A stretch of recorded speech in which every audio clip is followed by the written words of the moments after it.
Լրատվական ռադիոն եք դուք դիտում կամ լսում, սիրելի ռադիո լսողներ եւ ռադիոդիտողներ, մենք սկսում ենք 2021 թվականի Modus Vivendi հաղորդաշարի առաջին թողարկումը, առաջին խոսափողի մոտ հաղորդման հեղինակ Արա Պապյանն է, երկրորդ խոսափողի մոտ ես եմ Դավիթ Խումարյանը, արաբարև ձեզ։ Բարև ձեզ։ Որպես փորձառու դիվանագետ, ես կխնդրեմ նկարագրեք այն, ինչ պաշտոնապես Մոսկվան ցույց տվեց եռակողմ հանդիպման կադրերը։ Սիրելի ռադիոլսողներ, մենք տեսագրվում ենք ամսի 11-ին հանդիպումից հետո, ես կուզեմ կլինեն մարդիկ, ովքեր որ համացանցում ես մի քանի օր հետո կդիտեն կամ ինչ որոշ ժամանակ հետո կամ ովքեր ռադիոյով կլսեն, ասեմ, որ մենք տեսագրվում ենք այն պահին, երբ դեռևս հանդիպման ավարտից որևէ պետական, որևէ պաշտոնական հայտարարություն չկա, կամ միայն սկզբի հատվածը, թե ինչպես վարչապետը ժամանեց Մոսկվա ու ինչպես Ռուսաստանի Դաշնության նախագահան մուտքի խոսք ասեց հանդիպմանը, հա։ Հետևաբար մենք չենք կարող դեռևս մեծ եզրակացություններ անել, մենք անգամ չգիտենք կստորագրի որևէ փաստաթուղթ թե չի ստորագրվի, մենք չգիտենք եթե ստորագրվի ինչ բովանդակություն կունենան, բայց դատելով արտաքին արարողակարգային դրսևորումներից կարող ենք համեմատություններ անել։ Մասնավորապես մեր վարչապետին դիմավորեց բնականաբար մեր դեսպանը, իսկ ռուսական կողմից ընդամենը արարողակարգի 1 կամ 2 տարբեր աղբյուրներ տարբեր թիվ են ասում արարողակարգի աշխատակից։ Դա շատ ցածր մակարդակ է երկրի վարչապետին դիմավորելու համար։ Ի հակադրություն դրան Իլհամ Ալիևին դիմավորեց Ռուսաստանի արտգործնախարարը, փոխնախարարը, որ նշանակում է հստակորեն տարբերակում կար։ Ավելին ասեմ ձեզ, ըստ էության մեր կարգավիճակը Ռուսաստանի հետ ավելի բարձր է, քան Ադրբեջանը, որտեղ մենք ստրատեգիական ռազմավարական դաշնակից ենք եւ մենք անդամ ենք մի շարք կազմակերպությունների, որի անդամ չէ Ադրբեջանը։ Բայց ցավալիորեն սա եւս անտեսվեց Պուտինի ողջույնի խոսքում, եթե ուշադրություն դարձրեցիք, նա ասեց «Мы дорожим партнерскими и добрососедскими отношениями», այսինքն մեզ համար կարևոր է բարիդրացիական եւ գործընկերային հարաբերությունները։ Ես պիտի հիշեցնեմ, մեր գործընկերային հարաբերություններ չէ որ ունեն, գործընկերային հարաբերություններ ունի Ադրբեջանը, ինչպես նաև բարիդրացիական մենք ունենք ռազմավարական ստրատեգիական հարաբերություններ։ Պուտինը սա չնշեց, եւ ես կարծում եմ Պուտինի նման փորձառու մարդու եւ նրա ճառագիրների համար եւ նրա ասենք խորհրդականների համար նման բառերի ընտրությունը պատահական չէ։ Վստահ եք, որ վրիպում չէր ամեն դեպքում։ Վստահ եմ, որ վրիպում չէր, այսինքն ինքը ըստ էության մեզ ու Ադրբեջանին նույն մակարդակի վրա դրեց, որը բնավ լավ չէ, որտեղ մենք հանուն Ռուսաստանի բազմաթիվ զողությունների են գնացել, արևմուտքի հետ մեր հարաբերություններում էլ չեմ ասում, որ այսօրվա վիճակով էլ Ադրբեջանը Ռուսաստանի դեմ գործողություններ է անում, օրինակ բերելով ՆԱՏՕ-ի անդամ երկրի իր տարածքում տալով օդակայան, հնարավորություններ եւ այլն, եւ այդ կանից հետո մեզ, այսինքն այն երկրին, որը ռուսական ռազմաբազայի տեղ ա տվել իր տարածքում եւ տեղ տալով հանդերձ նաեւ այդ ծախսերի մի մասն ա իր վրա վերցրել, դնել նույն հարցության վրա, կարծում եմ արդար չէ։ Սկզբում Պուտինը մի հայտարարություն արեց, որ ստեղծված իրավիճակը միգուցե ես հստակ չեմ ցիտում, այսինքն ստույգ չեմ ցիտում, բայց բովանդակությունը դա էր, որ ընդհանուր առմամբ նոյեմբերի 9-ի փաստաթղթի կետերը պահպանվում են եւ ստեղծվել է իրավիճակ երկարատև խաղաղություն հաստատելու շուրջ։ Համաձայն եք այդ մտքի հետ, թե չէ։ Կարծում եմ ոչ, որովհետև երկարատև խաղաղություն հաստատվում է այն իրավիճակում, երբ որ կողմերը բավարարված են ըստ ներկա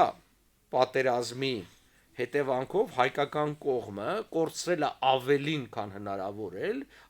եւ նսեմացվում է, պարբերաբար նսեմացվում է ոչ միայն Ադրբեջանի կողմից, այլ նաեւ Ռուսաստանի կողմից։ Իսկ այդ դեպքում մենք ինչի պիտի բավարարվենք։ Այնտեղ պետք է ուշադրություն դարձնել, որ Պուտինը երբևէ չօգտագործեց պատերազմ բառը։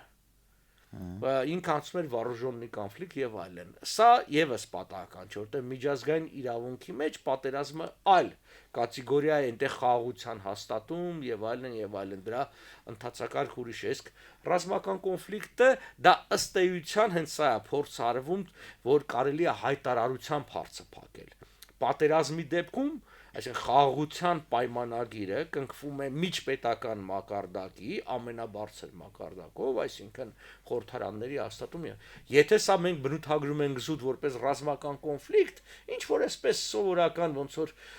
անընդհատ ունենում ենք, հիշում եք, ինչ որ դիվերսիոն խմբի կոնֆլիկտ եւ այլն, դա բնականաբար գործադիրների ղեկավարները կարող են ինչ որ հայտարարության փնտրի լուծեն, այդպես չէ։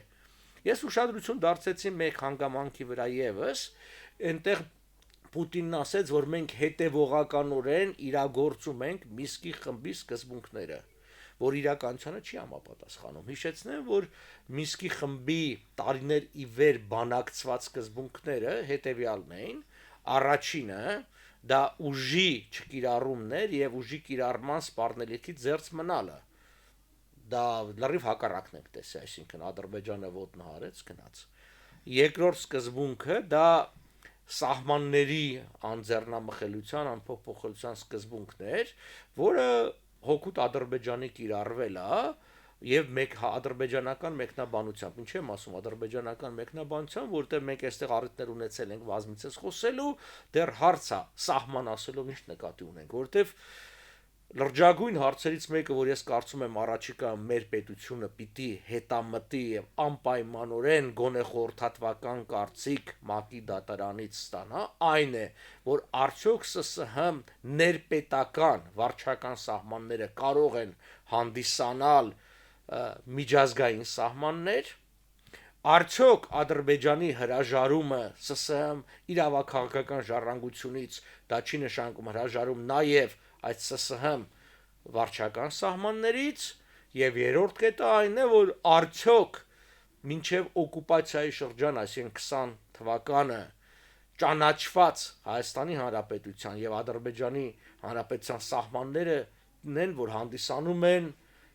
այն միջազգայինորեն այսպես ասած ճանաչված սահմանները, որը վկայակոչում են։ Խոսել միջազգայինորեն ճանաչված սահմանի մասին եւ վկայակոչել բոլշևիկյա ստալինյան վարչախմբի կողմից ստեղծած վարչական սահմանները դա ճիշտ չէ։ Այստեղ ես ուզում եմ հիշեցնել մի քանի դրույթներ, այսպես որ ժողովրդի մեջ կա կեղծ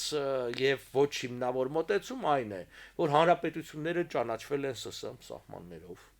Նման բան չկա։ Երկրի ճանաչումը սահմանի ճանաչումների հետ կապ չունի։ Օրինակով խոսենք 91 թվականին Ռուսաստանը ճանաչել է Ադրբեջանը, Ադրբեջանա-ռուսական սահմանը ճանաչվել է երկկողմ պայմանագրով 2010 թվականին։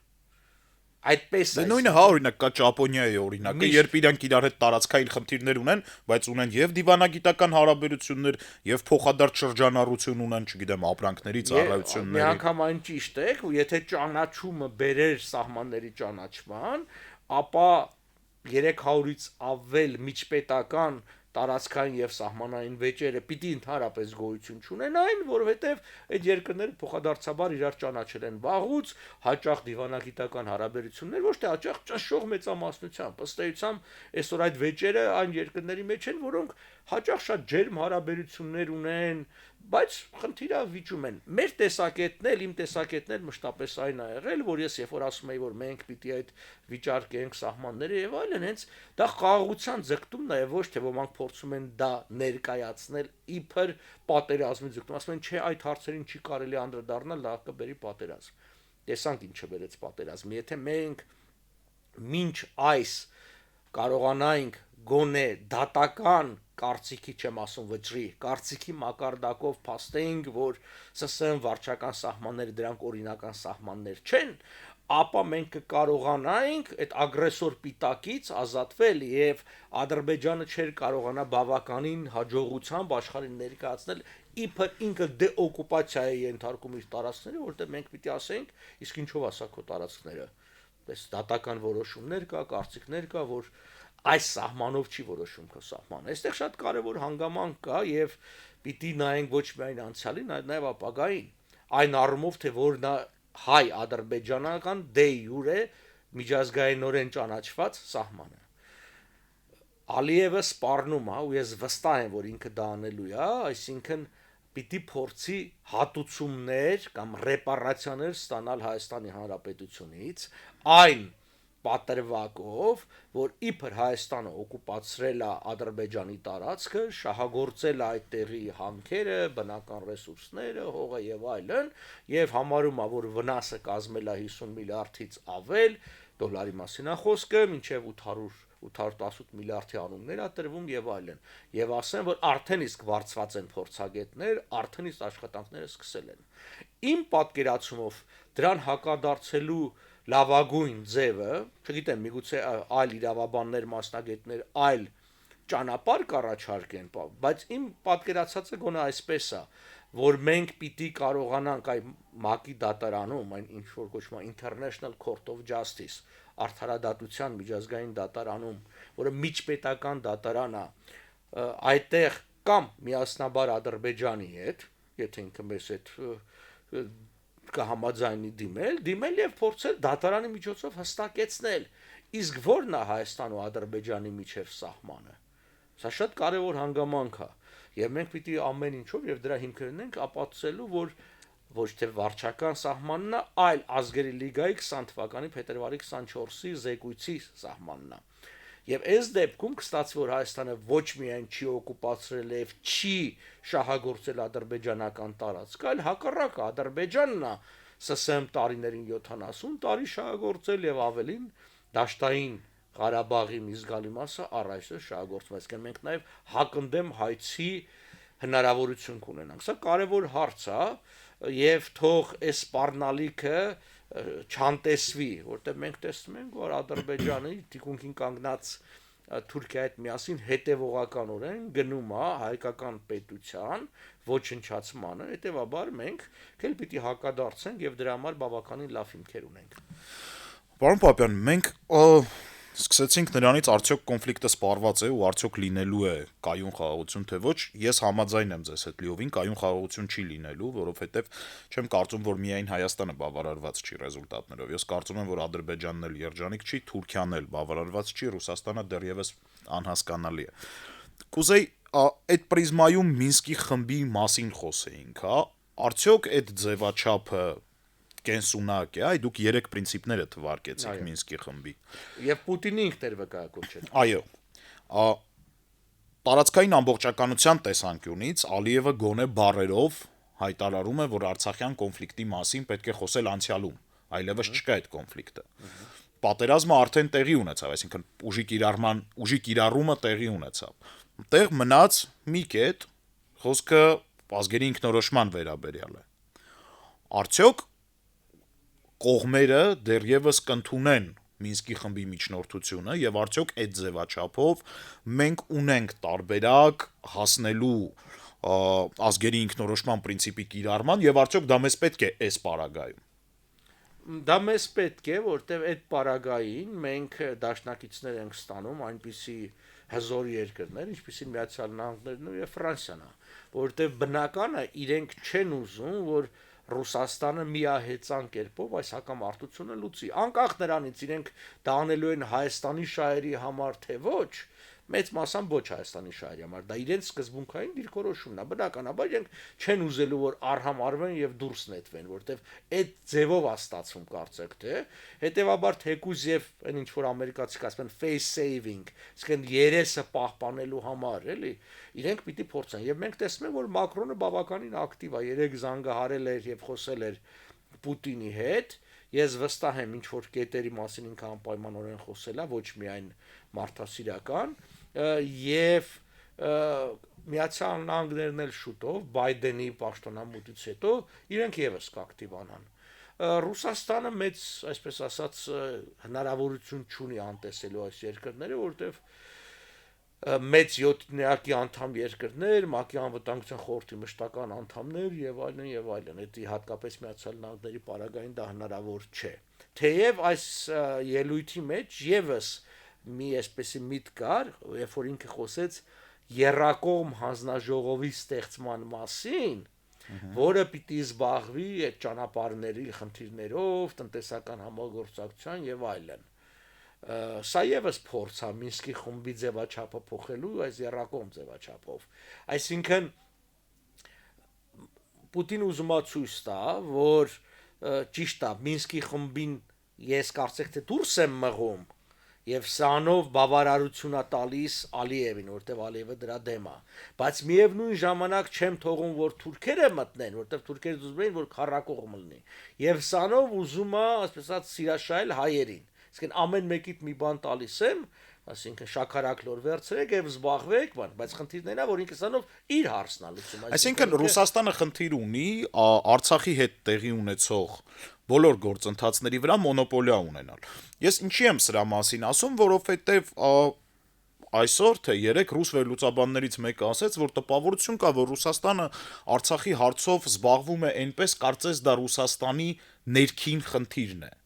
Ունեք տենց տպավորություն ընդհանուր առմամբ, թե խոսքերից, հա, թե այդ նիստերից, որոնք տեղի են ունենում, ինչ-որ տարբեր նախարարներ, փոխնախարարներ, ծառայության ղեկավարներ Պուտինին այնպես են զեկուցում Արցախում տեղի ունեցող process-ներից, չգիտեմ, ճանապարհների կառուցում, ապահականավորում եւ այլն, որ կարծես ինչ-որ Կրասնոդարսկի կրայում ինչ-որ տենց ինչ-որ գործընթացներ են, որից նախագահան հարցնում է։ Ես կարծում եմ, որ ռուսական կողմը հստակորեն նաեւ ցույց է տալիս, այսինքն այդ դրսևորման ձևը, որ դա իր ներքին խնդիրն է, ոչ միայն արտահայտվում են, ասենք, տարբեր ադիոս պաշտոնյաներ կամ падգամավորներ, օրինակ Ժիրինովսկին բազմաթիվ անգամ է խոսացել, որ սա մեր ներքին բակն է, իրեն կորչ ունեն այս կողմban,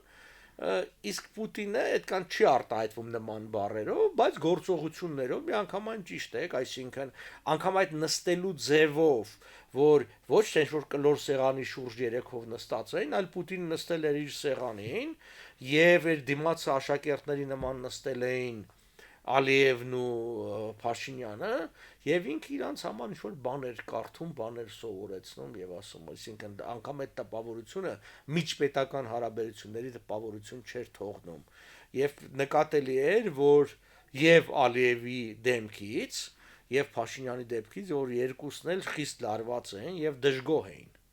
Դե Փաշինյանի դժգոհը ես հասկանում եմ ինչ բան է, մենք վստահ ենք, որ այնպեսի բաներ են դեմ տվել, որ ինքը հիմա մտածում է Հայաստան որ գա ոնց է այդ պատասխանը տալու, բայց Ալիևը եւս դժգոհ էր, որովհետեւ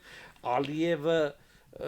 փորձում էր իրեն ցույց տալ սեփական ժողովրդի մոտ որպես այսպես նոր Բոնապարտ, ինք որ անգամ հաղթակամար պետք է, այսինքն կառուցել եւ այլն ինքնան, բայց ինքը հասկացավ, որ սա հանգեցրեց նրան, որ ինքը ստեղծեց մի մեծ լծակ իր վրա եւ իր պետության վրա, այսինքն ռուսական լծակը երբևէ գոնե այս հետ սովետական տարիներին Ադրբեջանի վրա այդքան ուժեղ չի եղել, ինչպես հիմա է։ Այսինքն բոլոր հարցերով հիմա Ալիևը կախված է Պուտինից։ Այսինքն ինքը կուզենա իր Մուրադովի միջոցով, չգիտեմ, ճանապարհ կբացի դեպի Շուշի, կուզենա չի բացի, հայերին կուզենան զինաթափ կանեն, կուզենան չեն անի, ամբողջը ռուսներից է կախված եւ այդ երրակողմ հայտարարությունը այնքան լղոզված հայտարարություն է, որի տակ կարելի է ամեն ինչ հասկանալ։ Էլ չեմ ասում, մի քիչ էլ անհեթեթ մի իրավիճակ կա, երբ որ օրինակ Նիկոլ Փաշինյանն ասում է մենք բանավոր պայմանավորվածություններ ունենք, գիտեք, բանավոր պայմանավորվածությունները միջպետական հարաբերություններում վաղուց այլևս չկան, նման բաներ չեն լինում, այդ ամբողջը մենք ամենահասարակ բանը այսօր որ արվում է, անգամ սովորական կյանքում, կենցաղում մարդիկ փորձում են ինչ-որ պայմանագրային բերեն։ Հա կար միջնադարում ինչ-որ երթվում էին խաչի վրա, ինչ-որ բանավոր պայմանավորվածություններ կային, միապետները բան եւ ասում էին, են էլի այդ երթումը չէին պահում։ Հիմա բանավոր պայմանավորվածություններ, հետո շատ կարևոր հանգամանք է։ Մենք պիտի հստակ իմանանք ինչ է տեղի ունենում։ Ինչ քննարկումներ է գնում, ի վերջո սա գաղտնիք չի, սրանից կախված է բոլորիս կյանքը։ Ցավոք սրտի էս մենք ձգտում էինք ավելի շատ ժողովրդավարություն ունեցանք, բայց մենք ավելի շատ գաղտնապահություն ենք տեսնում այս բոլոր հարցերի շուրջ եւ պիտի ասեմ, չհիմնավորված գաղտնապահություն։ Ես էլ եմ կարծում, որ վատագույնը արդեն տեղի է ունեցել, մեծ հաշվով պահելու բան չկա։ Մեր հաղորդումն ավարտին է մոտենում, մենք դեռ ունենք 10 րոպե, կուզեի այդ 10 րոպեն ներքաղաքական օրակարգին։ Այո։ ներքաղաքական օրակարգից խոսեինք, տպավորություն կա, որ 17-ի ձևաչափը հաջողության չի կարողանում հասնել։ Կամ չի ուզում հասնել։ Կամ չի ուզում, դե չի ստացվում Այսինքն 17։ Մոսկվան ասում է առայժմ սպասեք։ Ես Փաշինյանից կփոքեմ ամեն ինչ որ պետք է ստորագրել կտամ։ Հետո ես ձեզ կօգնեմ կանձնարարեմ, որ Փաշինյանին գցեք։ Ինչու դուք գաք հիմա իշխանության եւ ձեր վրա վերցնեք այդ խնդիրները։ Խնդիրները կլուծենք Փաշինյանի միջոցով, դրանք կզոհաբերենք, հարցը կլուծվի, այսինքն ով որ կգա, նա գոնե կլինի ավելի այսպես ճակերտավոր մաքուր։ Ինչքան կտևի այդ գործընթացը, ոնց եք Ես կարծում։ Այդ ձեր նկարագրած process-ը, հա։ Ես կարծում եմ եւս մեկ ամիս ոչ ավել, այսինքն մենք փետրվարի կեսերին արդեն կունենանք այն, որ մեզանից ինչ որ փոկելիք է կփոկեն ռուսներն ու ադրբեջանցիները եւ դա կանեն Նիկոլ Փաշինյանի պատճառով եւ նրա շնորհիվ, նրան էլ կզոհաբերեն։ Նիկոլ Փաշինյանը լինելով կներեք ես օտար բառ պիտի օգտագործեմ շուստրի գյուղական շուստրի տղա շատ հերույ է դիվանագիտությունից։ Իրան թվում է, որ ինքը ամենախորամանկն է, ինքը կարա ծառայություններ մատուցի ռուսներին եւ ռուսները իրեն կպահեն։ Քաղաքականության մեջ ամենաանտեսված գաղափարը եւ զգացումը դա երախտագիտությունն է։ Չկա երախտագիտություն քաղաքականության մեջ, այսինքն այսօր պետք է քեզ պահում են, վաղը պետք չէ, քեզ չեն պահելու։ Ինքը ոչ մեկին այսօր պետք չի։ Աշխարհում պետք չի, Հայաստանում պետք չի, Ռուսաստանում պետք չի։ Իրեն օգտագործում են վերջացնելու համար այս մեր համար ցավալի ողբերգական փուլը մեր պատմության։ Եվ ինքը պիտի գնա, որպեսզի իր հետ տանի նաև այս փուլը, որտեղ նրա ներկայությունը այս փուլը ասեն ձգձգվում է ամեն ինչ, որպեսզի մենք վերքը փակելու հնարավորություն ունենանք ու փորձենք հասկանալ ինչ ենք անելու։ Ես այստեղ ուզում եմ հատուկ անդրադառնամ այսօր հրապարակված Հայաստանի Հանրապետության նախագահ Արմեն Սարգսյանի հոդվածին, որի վերնագիրեր ներկա կառավարությունը պետք է պատասխանատվություն կրի, շատ հետաքրքիր է այս ամբողջը, այն առումով, որ նախագահը խոսեց վերջին 3 տասնամյակի ընթացքում կուտակված եւ չլուծված խորը արմատական խնդիրների մասին եւ ասելով, որ այսօրվա վիճակը հետևանք այդ ամբողջ ժամանակաշրջանի։ Սա շատ կարեւոր շեշտադրում է, մի անգամ այն համաձայն եմ, եւ դրա մասին մենք այստեղ խոսել ենք այսպես ասած իշխանափոխություն, հեղափոխությունից առաջ, հենց այդ նշելով այդ շատ խնդիրները, զգուշացնելով, որ ի վերջո այս ամբողջը կարող է վատ վախճան ունեցա, ցավոք սրտի ունեցավ եւ այլն, բայց այս ամբողջի այսպես ասած ամփոփումը ինչ ասեմ, ամենածանր հետևանքի արկես պատերազմներ եւ այն խոսակցությունները, հիմա պայմանականորեն 4-րդ հանրապետության մասին, որ խոսում է նախագահը, դա նոր սկզբի մասին է խոսքը։ Իհարկե, ինձ համար, եթե իրավական տեսանկյունից նայենք, հիմա կարա կոչվի 4-րդ հանրապետություն։ Ինձ համար կարևորը վերադարձն առաջի հանրապետության իրավահաջորդության գաղափարին արդեն խոսեցի նաև ինչու համար, որտեղ մենք Ադրբեջանի հետ ապագայում խնդիրներ ենք ունենալու ռեպարացիաների եւ միակ հնարավորությունները դրանից խուսափելու այդ հայեցակարգի վրա կարող են կառուցել։ Եթե մենք շարունակենք ինքնորոշման սկզբունքի վրա կառուցել մեր հարաբերությունները Ադրբեջանի հետ, ինքնորոշում նշանակում է մենք ընդունում ենք, որ այդ տարածքը Ադրբեջանի տարածք է եւ պիտի հարց Եվ նրա տարածքում մենք ինքնորոշվում ենք, այդ նշանակում է իրանք հարց տան։ Տեսեք, մենք այդ ինքնորոշումը բերեց նրան, որ այսօր մեր որոշ ռազմագերիների 60-ից ավել, Ալիևը 64 հոգի կարծես, ասում է, որ սրանք բան են, տերորիստներ։ Կոմբատանտ չեն, միջազգային հումանիտար իրավունքով չեն պաշտպանվում։ Սրա մասին մենք եւս ասել էինք, որ հայաստանցի զինծառայողը Արցախի տարածքում չունի կարգավիճակ։ Այն կամ պիտի Արցախը միացնել Հայաստանին, դե յուրե, այդ դեպքում նման մեղադրանք չէր լինի, կամ գոնե պետք էր ճանաչել երկկողմ ռազմական փոխօգնության պայմանագիր ստորագրել։ Երկուսն էլ չարվեց եւ սա խնդիր է։ Եվ ցավոք սրտի Պուտինը խոսելով ռազմագերիների մասին ես ուշադրություն դարձեցի, ինքը անցյալում խոսեց։ Ասես լուծվել է ռազմագերիների եւ տեղանված անձած եւ այս հարցը։ Այսինքն մի կես նախադասություն էլ կարելի էր այդտեղ ասել, որ արկա մյուս խնդիրներն էլ կլուծեն, բայց նման միտ չկա։ Ինքը ասես լուծվել է եւ սա շատ մտահոգիչ է։ Ես հույս ունեմ, որ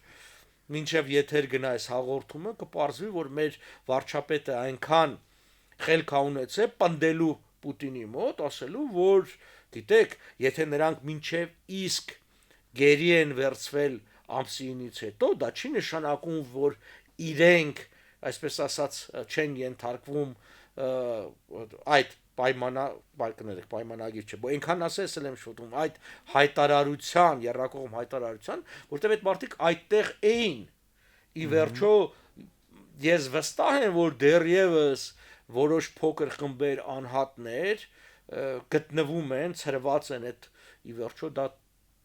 մոտավորապես ինչքան է 10,000 քառակուսի կիլոմետր տարածք է, որ մեզանից գրավել են եւ այդտեղ գյուղեր կան, բնակավայրեր կան, քերծեր ու ձորեր կան, որտեղ կարող են դեռ լինել հայաստանցի զինծառայողներ եւ իսկ հայաստանցիներով նաեւ արցախցին ես նկատում հայ զինծառայողներ, հա։ Չէ, թեկուզև հայաստանցի, Հայաստանը միասնական է։ Եթե նրանք բոլորը հայաստանյան անձնագիր են կրել, նրանք բոլորը Հայաստանի քաղաքացիներ։ Հիշեք, այստեղ ես ասում էի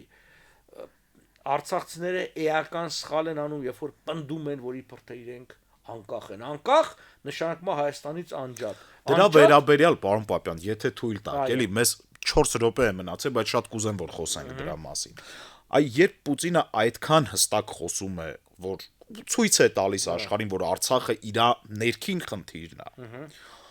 Ես ճիշտ եմ հասկանում, որ Հայաստանի Հանրապետության ղեկավարությունը այս ղեկավարության մասին հասկանալի է։ Թեկուզ եւ նոր է եկողը, չգիտեմ, լեգիտիմը, բարին, լավը, շատ դժվար է լինելու մեզ վերականգնել վերահսկողությունը Արցախում։ Այսինքն մենք ունենալու ենք առանց այն էլ տարանջատված էլիտայի էլ ավելի մեծ տարանջատում, որը որ այլևս նայելու է Մոսկվային, ոչ թե Երևանին։ Այսօր մենք տեսնում ենք, որ Արցախի դեֆակտո ղեկավարությունը ռուսական, այսպես ասած, հակումներ ունի, ինչ որտեղ հասկանալի է, այսօր ֆիզիկապես Ռուսաստանն է վերահսկում, բայց ես կարծում եմ, էլի վերադառնալով իրավական դաշտ, Հայաստանը ամեն ինչ պիտի անի, որ իրավական դաշտում ապացուցի փաստարկի հիմնավորի այդ տարածքի պատկանելիությանը Հայաստանի Հանրապետությանը եւ այդ իրավական հիմքը հնարավորություն կտա իրենով անելու կամ որոշակի հարաբերություններ զարգացնելու։ Գոնե սա կարևոր է, որովհետեւ ամեն պարագային ես չեմ կարծում ի տարբերություն Ալիևի եւ որ այս հարցը վերջացավ։ Ոչ, այս հարցը չվերջացավ։ Այս հարցը, այո, մենք ծանր պարտություն կրեցինք, այո, կորուստներ ունեցանք, բայց այսպես չի կարող այս հարցը վերջանա, որովհետեւ սա ոչ թե Հայաստանի Հանրապետության անվտանգությունն ուժեղացրեց, այլ խոցելի դարձրեց։ Նման խոցելի իրավիճակով եւ կարգավիճակով մենք չենք կարող գոհատևել։ Այսինքն ինչպես մարդը, եթե վիրավոր է, պիտի ապաքինվի, առողջանա, որպեսզի գոյատևի, նույնն էլ երկիրը, պետությունը շատ քաղաքագետներ կա, որ ընդհանրապես, այսինքն միջպետական հարաբերությունները անձնավորված կերպով են ընկալում եւ այդ անգամ այդ բառերը, ասենք պետությունը ծերանում է, մահանում է այդ ամբողջով։ Հիմա մեր պետությունը վիրավոր պետություն է, բայց կարծում եմ մահացու վերք չէ սա։ Սա շատ ծանր վիրավորում է, բայց մահացու վերք չի։ Մենք կկարողանանք դասեր քաղել եւ դասեր քաղելուց հետո ճիշտ քաղաքականության դեպքում հասնել հաջողությունների, իսկ ասեմ, որ դրա համար եւս նախանշաններ կա, արդեն ոչ միայն մեզ ներսից, այլ նաեւ արտաքին աշխարհում մենք տեսնում ենք լրջագույն խնդիրներ ունի այսօր, այսպես ասած սպիտակ ճերմակ ձյուրա Էրդողանը նստած, բայց ինքը լրջագույն տնտեսական խնդիրներ ունի արևմուտքի հետ, այդ ամբողջը սրվելու է Ռուսաստանում եւս, Ադրբեջանում եւս, այնպես որ պետք չի վհատվել, պետքա դասեր քաղել, ամոքել վերքերը, սպեղանի, հատկապես աշխատենք բոլորս ինչքան կարող ենք մեր զոհերի եւ վիրավորների ընտանիքներին օգնել, որտեղ ամենածանր հարվածը իրենքն է, բայց միասնաբար դուրս գանք այս վիճակից։ Սիրելի ռադիոլսողներ, կարծում եմ սա հաղորդման լավագույն ավարտն էր, որը կարող էր լինել։ Շնորհակալ եմ շատ, պարոն Պապյան։ Կարծում եմ լավ հաղորդում ստացվեց, մենք կհանդիպենք